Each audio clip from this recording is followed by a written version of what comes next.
reporting to the checkpoint, heading for the ash zone. And what's your mission? Just checking up on my home. No delaying, they don't want the roofs drop, so they're taking action and shoveling non-stop. You should hear them shoveling, shoveling. All over you see them shoveling the rooftop, shoveling. Sweat on their brow, shoveling, shoveling. Okay for now, shoveling, shoveling the rooftop, shoveling. One motion, toss, dip. Double up the motion.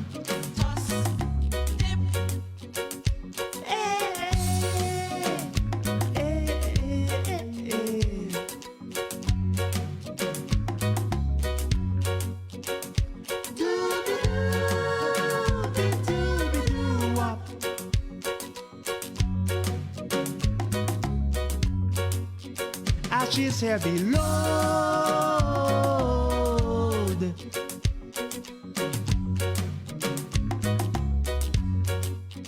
Ashes heavy load.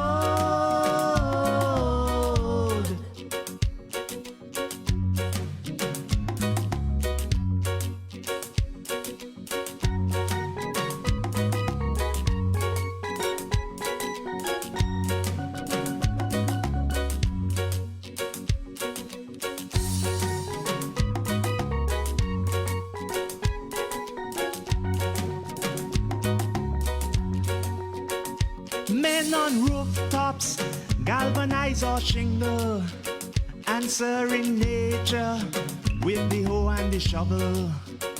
No complaining, though out in the hot sun, just concentrating on getting the job done. You should hear them shoveling, shoveling. All over you see them shoveling the rooftop, shoveling. Glad for the task, shoveling, shoveling. In the hat and the dust mask, shoveling the rooftop, shoveling. One motion, dip, toss, dip. Double up the motion. Toss, dip. Eh, eh, eh, eh, eh, eh.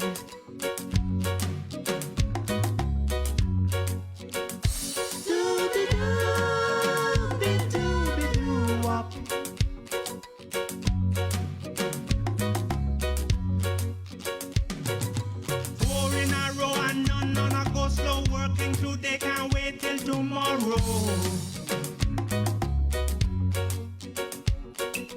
Climbing the ladder up to the rooftop, shovel and shovel, don't want the roof drop. Hey, hey, hey, hey, hey, hey.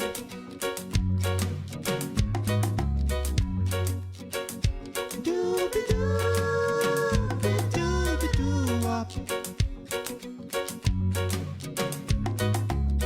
Yeah, reporting to the checkpoint, heading to the ash zone. What's your mission? Just checking up on my home. No delaying, I don't want my roof drop, so I'm taking action, shoveling non-stop. You should hear them shoveling, shoveling. All over you see them shoveling the rooftop, shoveling. Sweat on their brow, shoveling, shoveling. Okay for now, shoveling the rooftop, shoveling.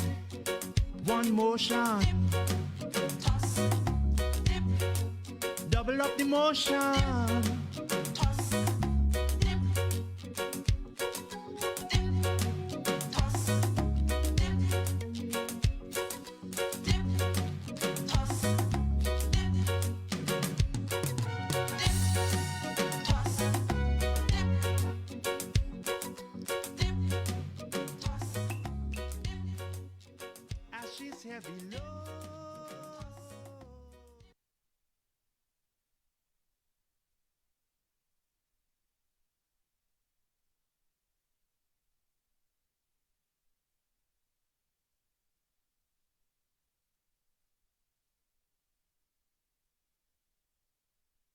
Keeping Montserrat alive. This is 95.5, 88.3 FM, ZJB Radio.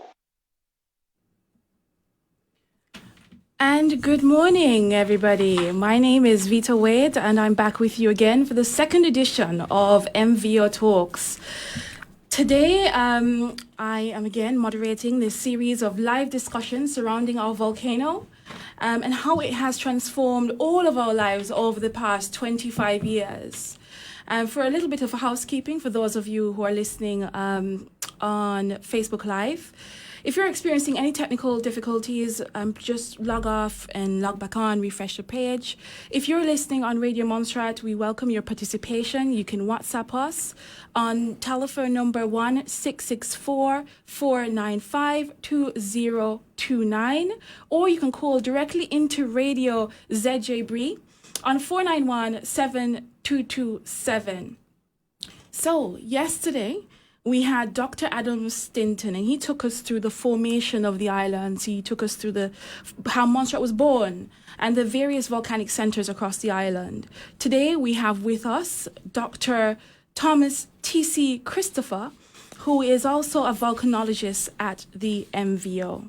So just to give you a little bit of background to Dr. Christopher before we start.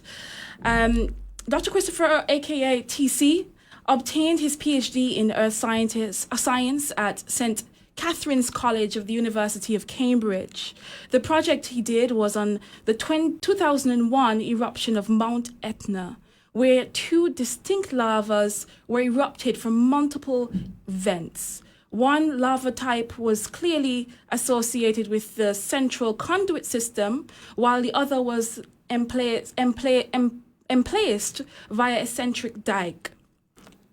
The aim of his PhD was thus to employ petrology, geochemistry, and volcanology to unlock whether there were two separate contemporaneous eruptions or one eruption triggered the other. Dr. Christopher's responsibilities at the MVO include hard rock and fluid geochemistry. So that's to do with the monitoring of the chemistry of gas and rock. And this work actually goes into St. Lucia, St. Vincent, and Dominica, where he also assists in monitoring volcanoes and understanding the sort of plumbing systems of the volcano. So we're very pleased to have Dr. T.C. Christopher with us today. And without further ado, I'll pass the presentation over to him.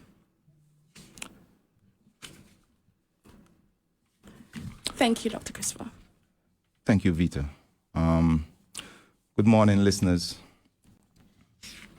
As Vita said, my main role at the MVO and at SRC is, it involves geochemical monitoring. So this talk, if you like, is a bit off topic for me, but I'll try and do my best and explain to you what would have happened events leading up to this eruption and how the eruption would have unfolded over time. So first of all, I'll try and explain to you why we've got volcanoes in the Caribbean, how they behave, and what this eruption would have done. All right. So so as most people would know that we've got we live in an island arc regime where we've got subduction happening, which generates volcanoes. So the Lesser Antilles arc, which goes from Grenada to Sabre, if you like, or the volcanic arc, basically these islands are there because of the subduction of the North American plate under the Caribbean plate, which would generate magmas. Eventually, these magmas will make their way to the surface and generate volcanoes, which would build up from the seafloor and generate these islands. Now, the word arc is used, I guess the shape of the islands resemble an arc. So that's why they use arcs to describe these islands. But by no means this is unique in terms of on the world scale. We've got island arcs in Japan is a good example of one. The Philippines are also a good example of island arc volcanism. So this sort of volcanism is not uncommon. So basically, what happens when you subduct one plate beneath the next, and in our case, the North American plate beneath the Caribbean plate, is that eventually you start generating melts at a depth of around 150 to 200 kilometers below the surface. There are a number of things which would encourage the melting of rocks at this depth.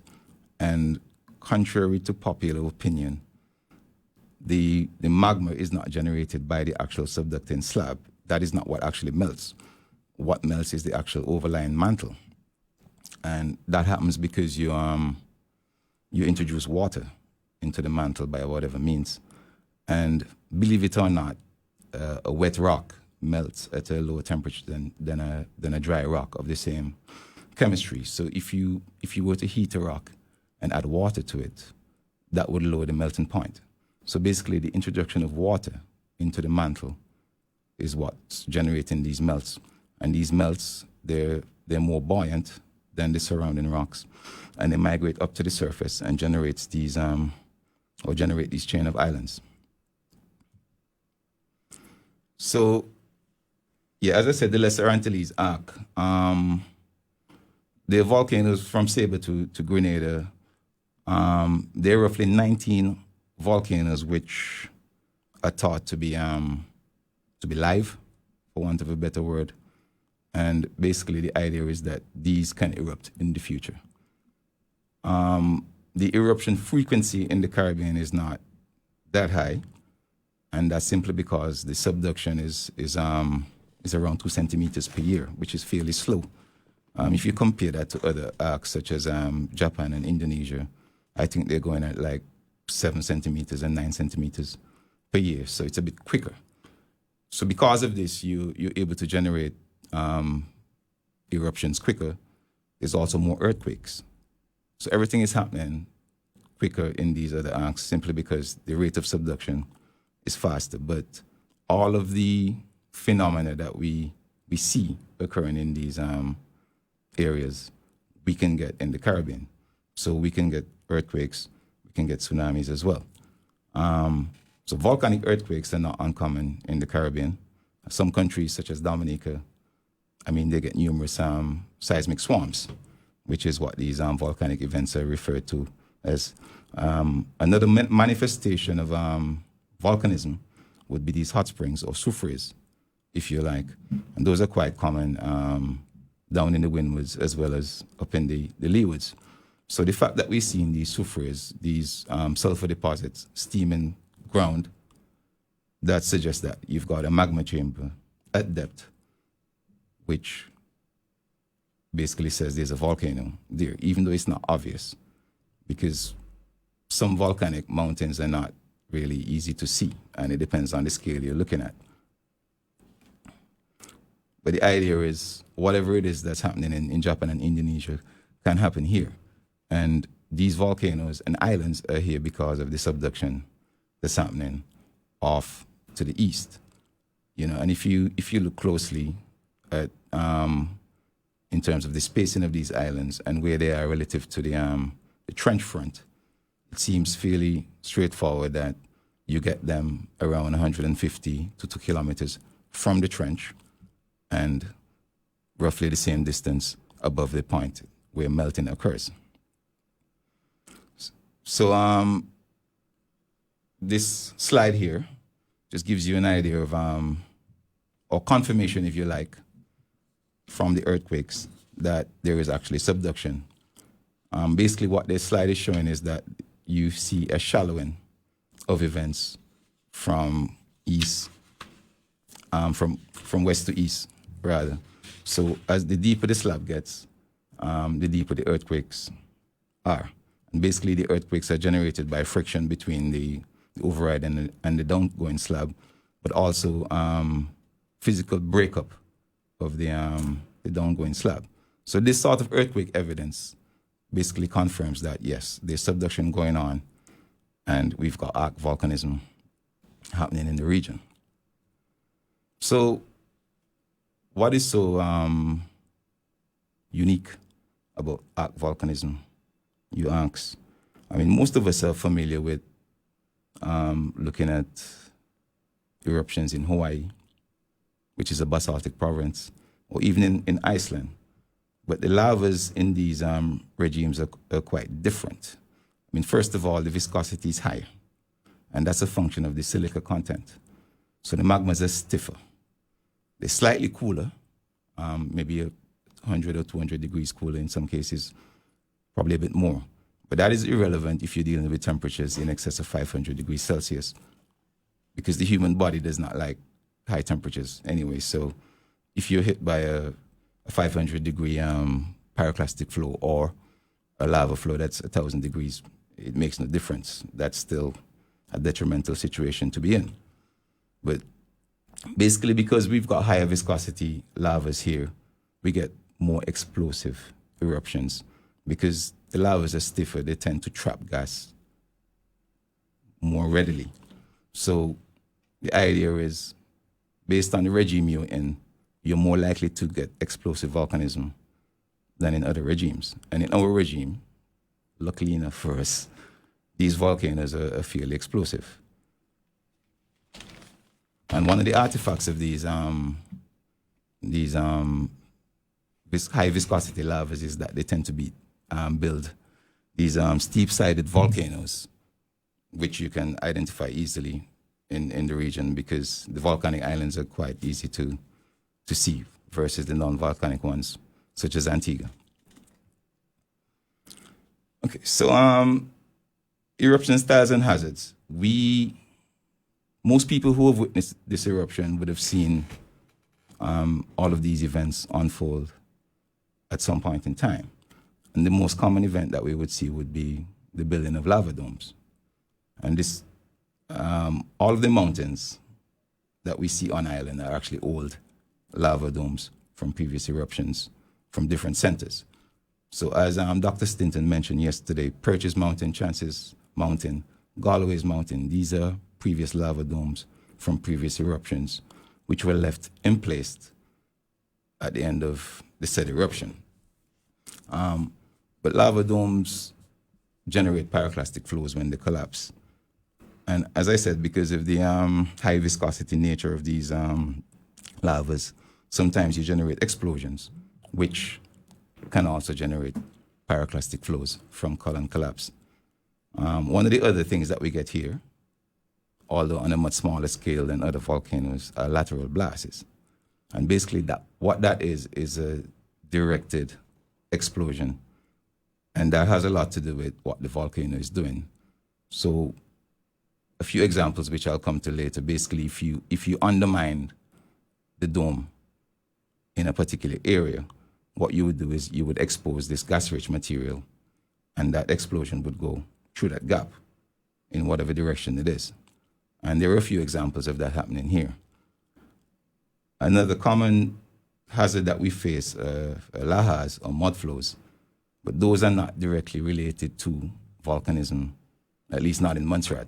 They're related to the rainy season and the availability of material to be transported down the guts or valleys to generate these lahars or mud flows.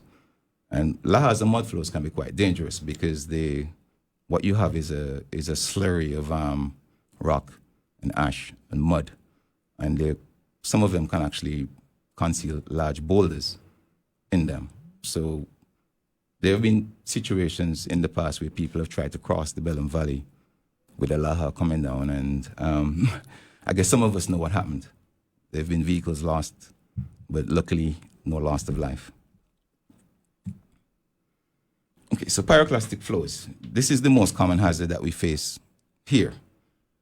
And basically, as I said, there are two modes of generating pyroclastic flows. You can either disrupt a dome and generate an avalanche down the flanks of the volcano, or you can generate an explosion, and over time, the material from that explosion will lose its buoyancy and fall back down onto the flanks of the volcano and generate pyroclastic flows more or less radially. Now, there are two main differences between these two types of flows. First of all, a dome collapse flow would probably have more material available for it to tap into. So there's always a possibility that it could have a longer runout distance, because runout distance has a lot to do with the volume of material and the energy of the actual event. These column collapse flows from explosions, they're limited by the volume of the actual explosion. But what they're not limited by is the topography, so to speak, because the material is falling back down onto the summit of the volcano. So the flows are not that constrained and can go more or less in any direction, as in opposed to a dome collapse flow where proper monitoring of the dome would give you an idea of where the collapse would go and give you an idea of how large it would be. But pyroclastic flows are quite hot, they're fast-moving avalanches, and you definitely cannot outrun one of these things. So one of the problems that we have in Montserrat is we try and not be in the way of these flows. So there are times when we have to be preemptive in terms of our thought process. And if we think that the flow is going to be generated in a particular area, the best option is to not have people there, because if there are people there when it starts, then it's probably too late. Okay, so I just want to speak about the, because these are terms that will come up, but in terms of the seismic waveforms that we encounter in Montserrat, and they probably mean slightly different things. But if you look at this slide, you can see there's words like volcano-tectonic event, hybrid events, long period events. And they're generated by different mechanisms, if you like, and they mean slightly different things.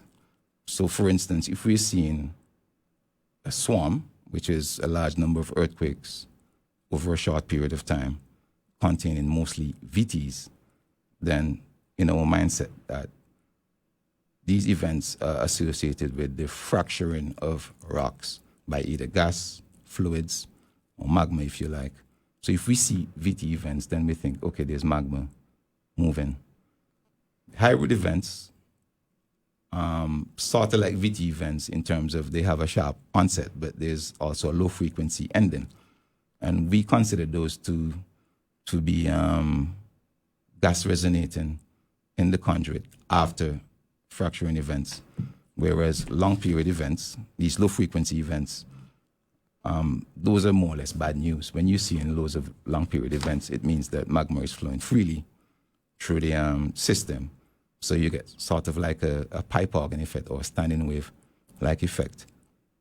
So it depends on what sort of seismic activity we're seeing, then we will respond differently. Rock falls, as you know, they're basically pieces of the dome crumbling and like rolling away from the dome down valleys. If they're big enough, or if they're even bigger, they're referred to as pyroclastic flows, because that's just a volume thing in most cases. And then there are LP rock falls, which is a rock fall generated by a long period event, and a long period event shaking the dome and causing pieces of it to fall off. So basically, when we look at the content of our seismic signals, we should be able to have a good idea of what's happening. Because if the dome growth is high, you would expect loads of rock falls. If the extrusion rate is high, you would expect an increase in LP activity and probably VTs as well, and probably hybrids. So it's all about knowing what each signal may or may not mean as we're looking at it. Okay, so as most people would be aware, this eruption was not out of the blue. There have been several instances in the past where there were seismic swarms, seismic crises, if you like. And they were basically spaced roughly 30 years apart. And these were documented properly by different people. The first set of, or the first seismic crisis, if you like, occurred in the late 1800s. and there were definitely felt events. Now, it's fair to say that given that we've got instrumentation on these islands now, we know that the number of felt events in any seismic crisis is a very small fraction of the number of events that actually happen. So, for instance, the seismic crisis we've been having over the past 20 years, if you look at the number of actual events that the instruments pick up versus the number of reported felt events, it's quite small. So, for instance, in the 1895-1902 crisis, there were felt events. In the 30s, there were also felt events. There were 3,000 felt events, apparently, in the 30s. Now, that says a lot, because it means that there was a significantly larger number of earthquakes which actually happened, but people did not feel them because they were too tiny. And that's one of the things about volcanic earthquakes. They tend to be smaller than tectonic events, so they're not normally felt. But our instrumentation that we use, of seismometers, they're quite sensitive, so they would pick these events up. So the most recent seismic crisis, which would have happened in the early 90s, eventually led to this eruption. But as we said, every 30 years, roughly every 30 years, it seemed like this volcano was trying to erupt.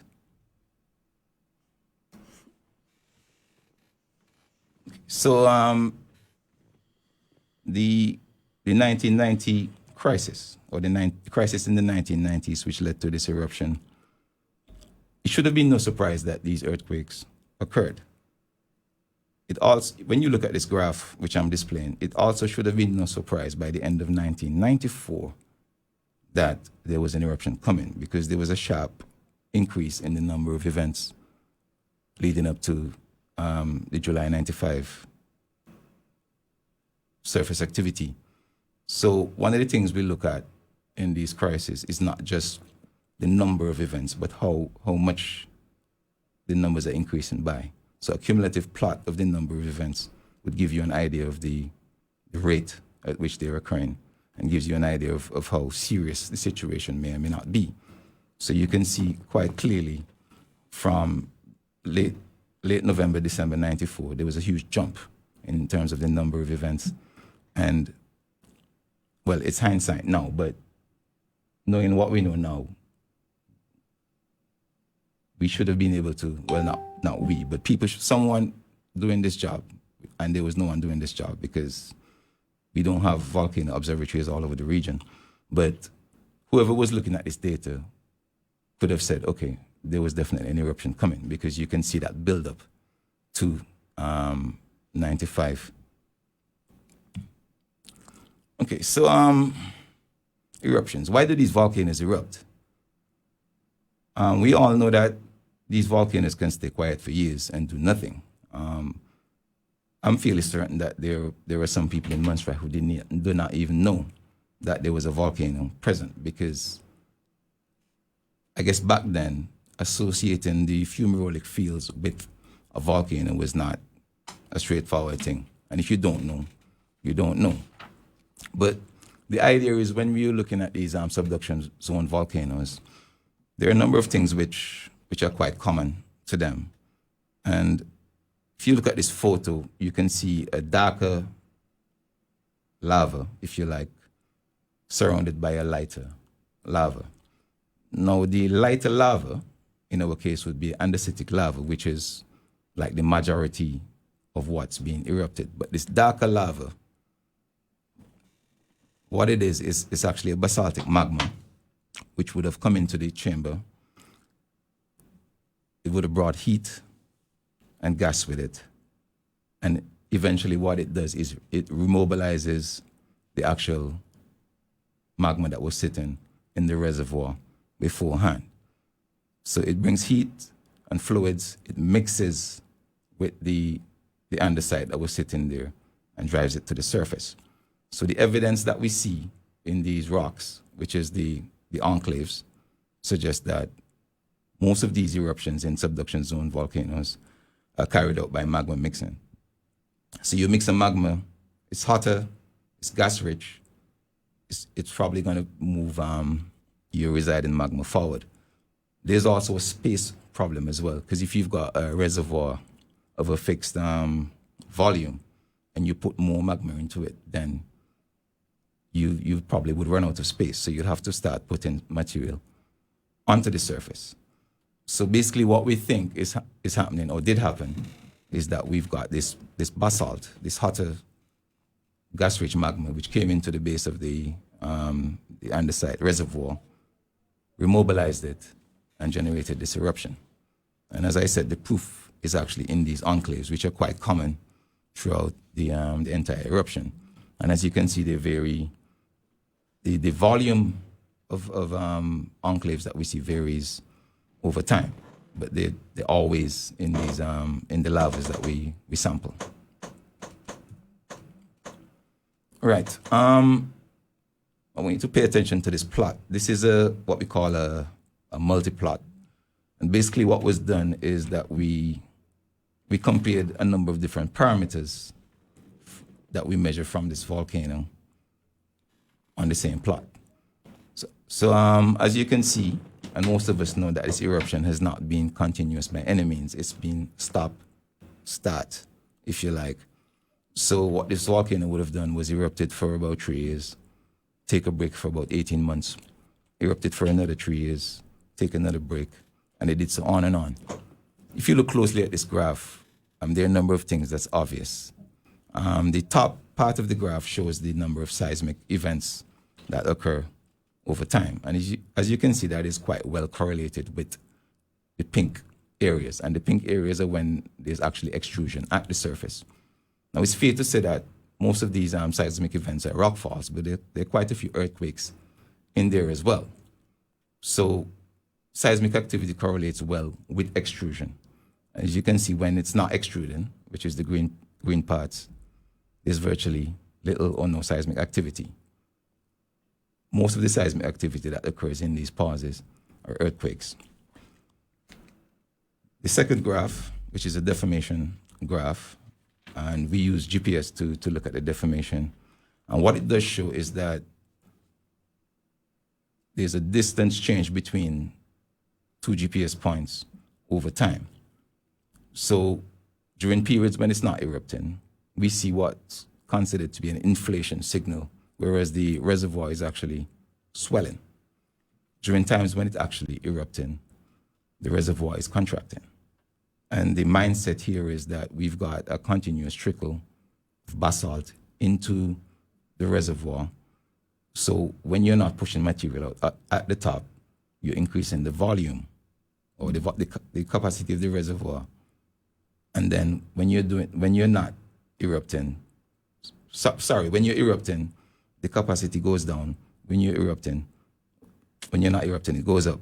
So as you can see, for every green portion, the line is going up. And that's been the case since 2010. So we've got continued deformation or continued influx of basalt, if you like, since 2010, if that's the interpretation that we use. Another thing that's obvious in this plot is the SO2 flux, which is the lower graph. And basically the SO2 flux has been more or less continuous throughout the eruption. So and another thing that's quite obvious is the duration of the eruptive episodes. The first 3 episodes were much longer than the most recent ones. I mean, what you don't get from this graph as well is the violence of the eruption, but I would speak a bit about that later on. But basically what did happen was that as the eruption went on, the violence of it increased. And from around 2007 until 2010, the number of explosions were much higher.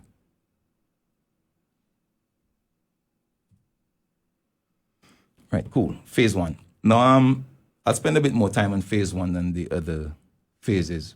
And the obvious reason is that almost everything that happened in phase 1 was new and notable, if you like. So, like most of the other episodes that we have here, phase 1, it's characterized by dome building, dome growth, collapses. There weren't a lot of explosions, but there was some. The extrusion rate was around 4.5 cubic meters per second.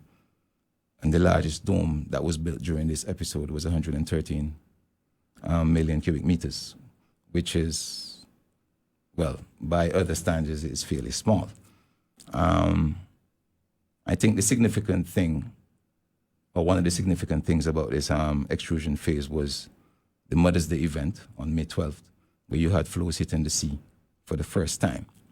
I think that was significant because most people wouldn't have seen that before. What they wouldn't have seen as well before is how the flows interacted with the sea, and you actually have flows which are capable of traveling over the water at some distance. Another unique thing that happened in phase one was the explosion of September 17th, 96. And that happened after 9 hours of dome collapse. You know, so I've got LB here, which means lateral blast. And basically what we think happened was that 9 hours of activity removed enough dome material from an area of the dome, towards long ground, that it generated a blast that was directional towards long ground only. And that event impacted long ground. There are photos of some really large boulders which were deposited in long ground, and houses were destroyed. And this lateral blast rhetoric would appear in the eruption again.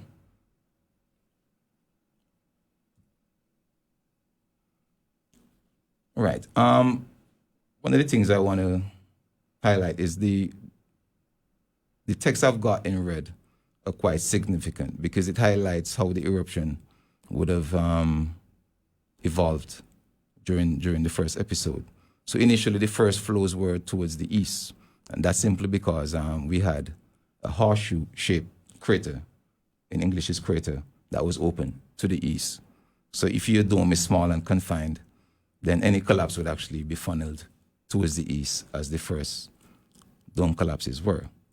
However, in May 97, we started getting rockfalls in other directions towards Truitt's and down Mosquito Gut.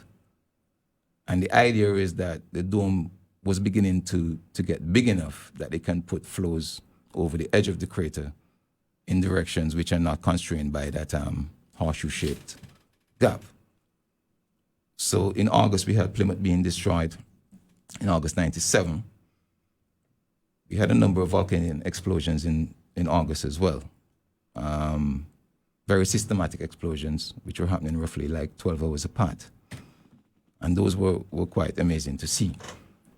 There was another series of volcanic explosions in September and October of 97.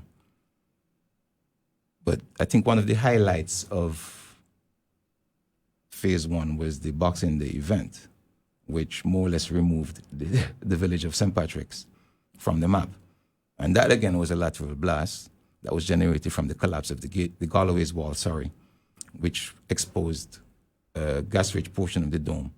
And you had a directed blast towards the west, which removed St. Patrick's from the map. And people who would have seen photos after that blast would definitely grow to appreciate the power of a lateral blast because it more or less removed the soil. So there was no soil left. All that was left was just bare rock. So that gives you an idea of how intense the activity is or was for a lateral blast. Okay, so phase two, as I said, after an 18-month period, there was another phase, which is phase two. Now, I think there was some confusion at that time because dome building eruptions normally would last 2 to 3 years, sometimes up to 5 years. So more or less after phase one, there was some discussion about, was that it? But there's a very small group of dome building eruptions which go on for much longer. And we happen to fall in that category. So when phase two actually occurred, I guess there were people who started, or scientists who started to convince themselves that, okay, this may not be one of the shorter dome building eruptions. This could actually go on for a while. And I can remember having a chat with Peter Dunkley around 97. And he basically told me that he expected this to go on for 20 years. And he doesn't seem to be too far off. So basically, we had another restart after roughly 18 months of rest, if you like, or low activity. So phase 2 was more or less the same as phase 1 in terms of the volume of material produced. The extrusion rate was slightly slower.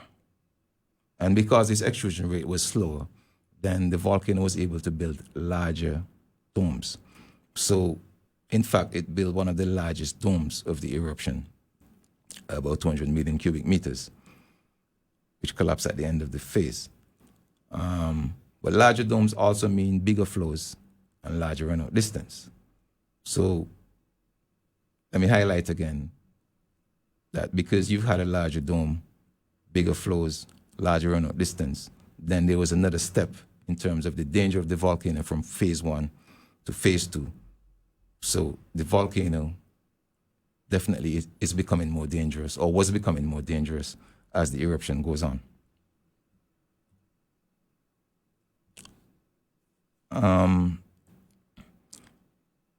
One of the other things about the collapses of phase 2, they went on so much longer, and that has to do with the volume of the eruption, as well as of the dome rather, as well as the discharge rate. But I think one of the things that stands out is that these larger collapses were attributed to outside forcing. So the idea was that heavy rains were actually responsible for generating these large collapses. The one in March 2000, July 29, 2001, and the one that ended the phase, which is July 12 to 13, 2003. There were a number of research papers written on this, but the hypothesis is that if you dump enough rain onto a volcano and there's a dome, you can generate lahars, which would or may undermine the dome and cause it to become unstable. Or the other hypothesis is that rain seeps through the cracks of a hot dome. The rain gets flashed to steam, and you generate high pressure steam, which destabilizes the dome and brings it down.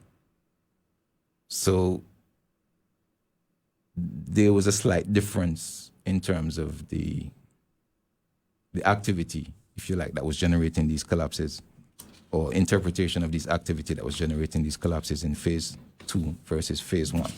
But nonetheless, they were much larger collapses.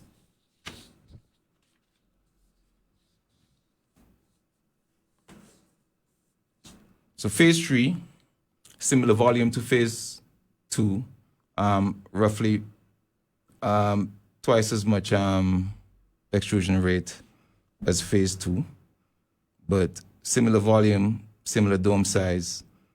The first flows that were hitting the sea was on May 2006, which actually ended in a total collapse. But one of the things that we observed on the afternoon was that there was a new dome growing in the crater. So the extrusion rate was still quite high after that collapse. And there was no evidence of a rain-induced collapse in this case. So we think that was a function of the extrusion rate. Okay, so phases 4A and B. These are two quite short phases, much shorter than the previous ones. The volumes were much lower, but as I said, one of the things that was distinct about these phases was that there was a lot more explosions going on. So both of them started with explosions. 4B ended with an explosion.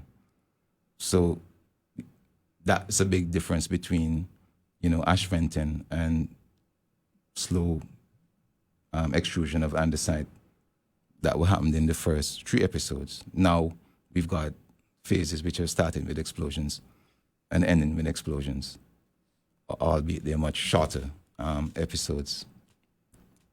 So this plot shows you the build-up to the onset of phase 4, and as you can see, there's a proper build-up of earthquake activity where the drums went from being fairly quiet to being quite noisy, and then you've got an explosion.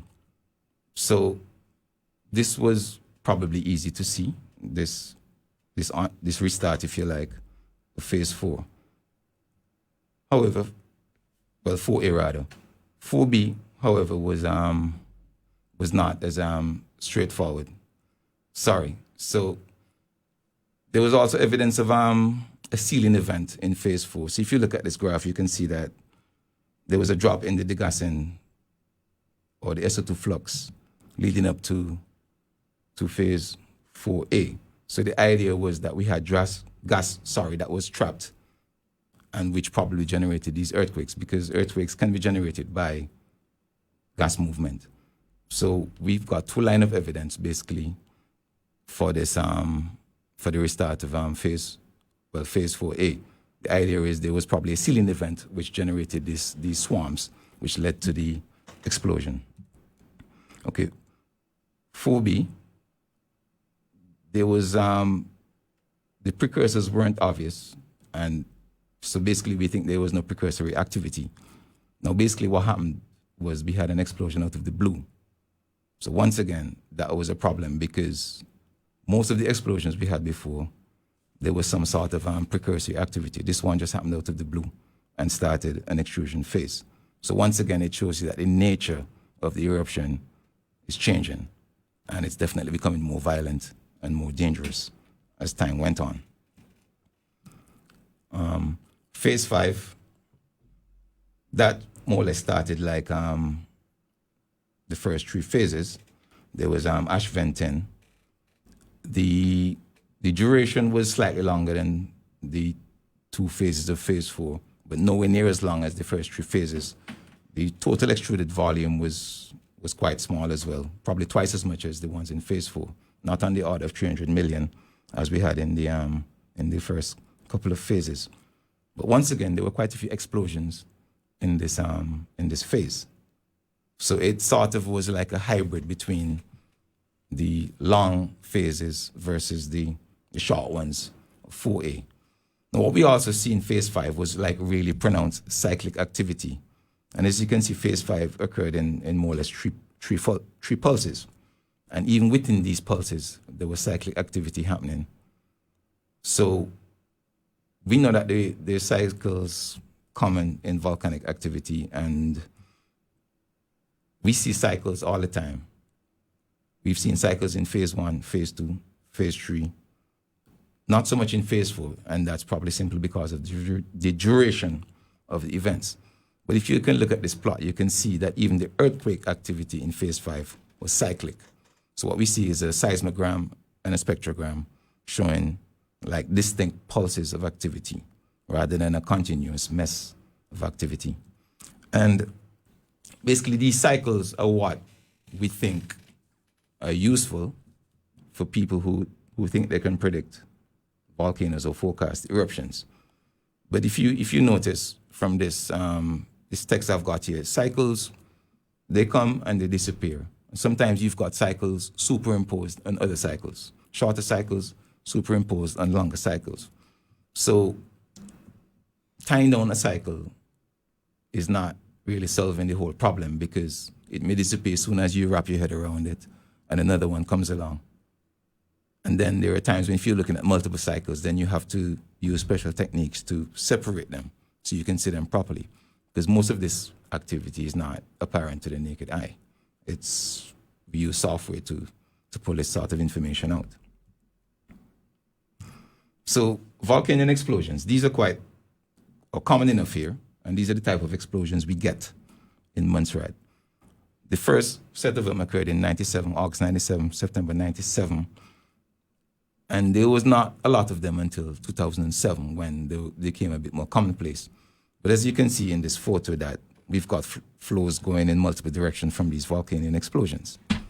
So if you look at this plot, you can see there's a lot more explosions happening from 2007 till present.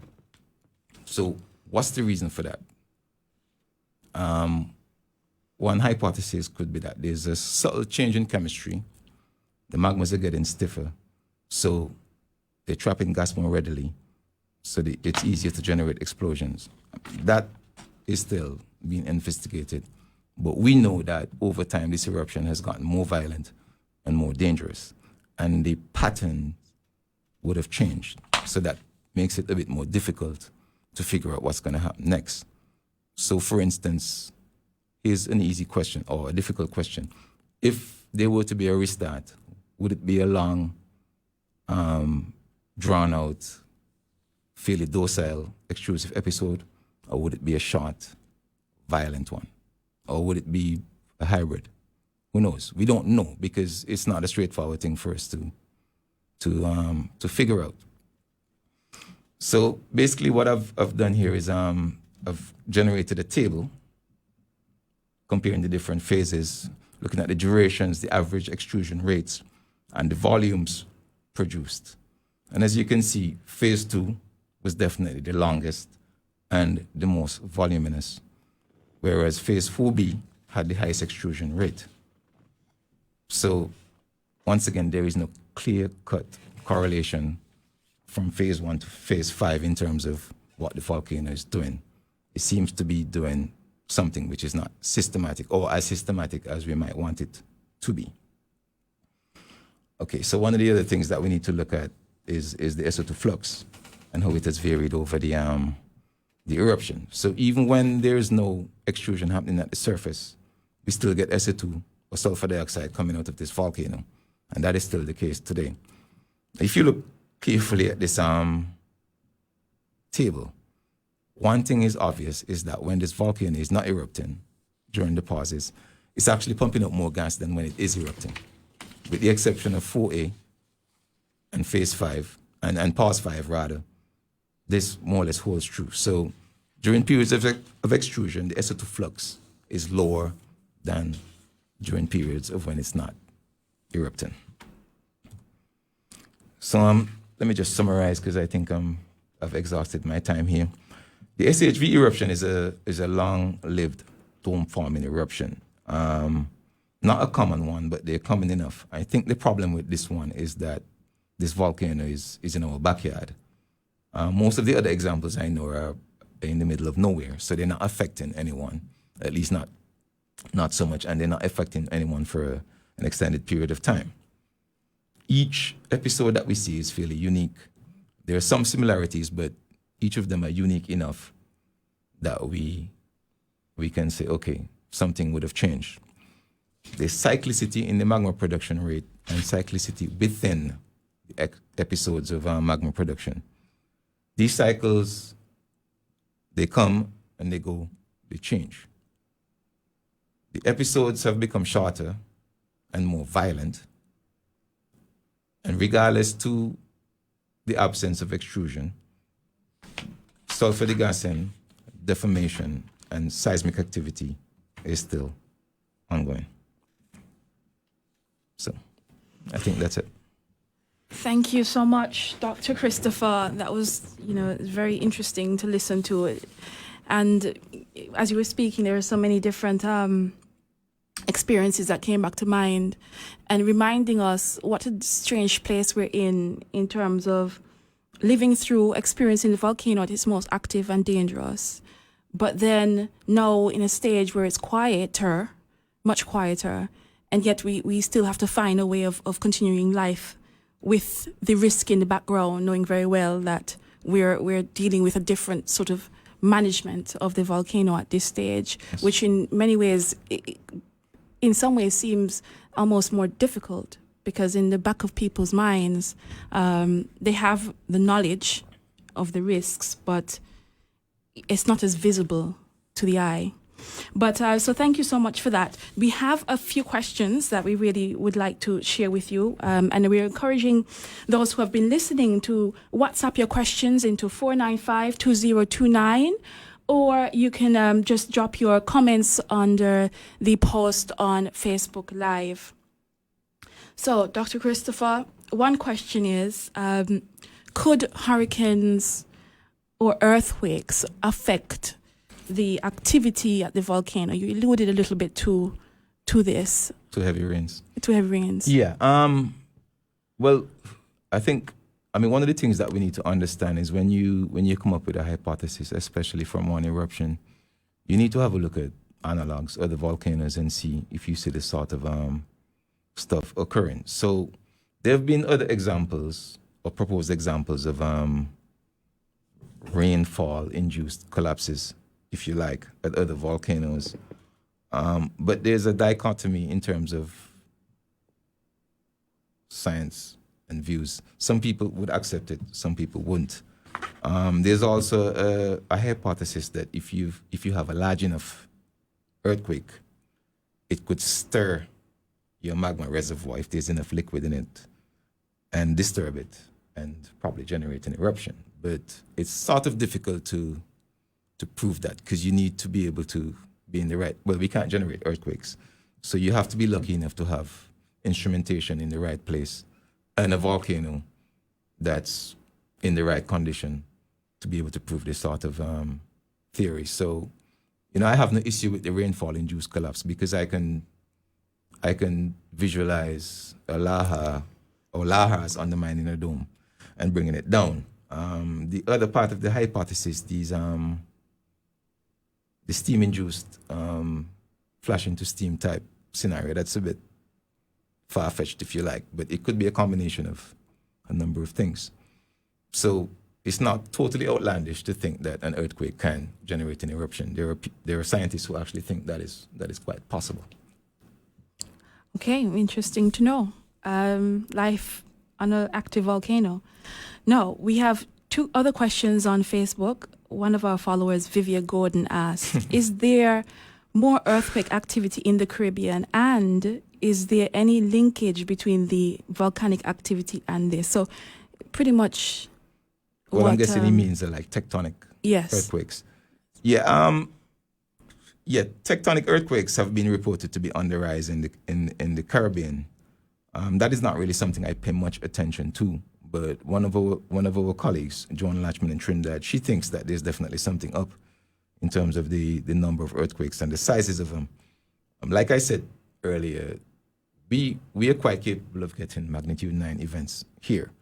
They may not happen as frequently as places like Japan or Indonesia, but there definitely is a potential for them to happen because it's the same sort of regime, but because things are happening slower, then the frequency of such events would not be as high, and so the frequency of eruptions would be lower as well. So the islands are much smaller because you're producing less magma. The earthquakes are less common because you're subducting slower. So in terms of whether or not the earthquakes are increasing, I think that is something that we think is happening. Well, we as in the scientific community in the Caribbean. I can't remember what the second part of the question was. Is it linked to the volcanic activity? No, tectonic events are not directly linked to volcanic activity. They're an artifact of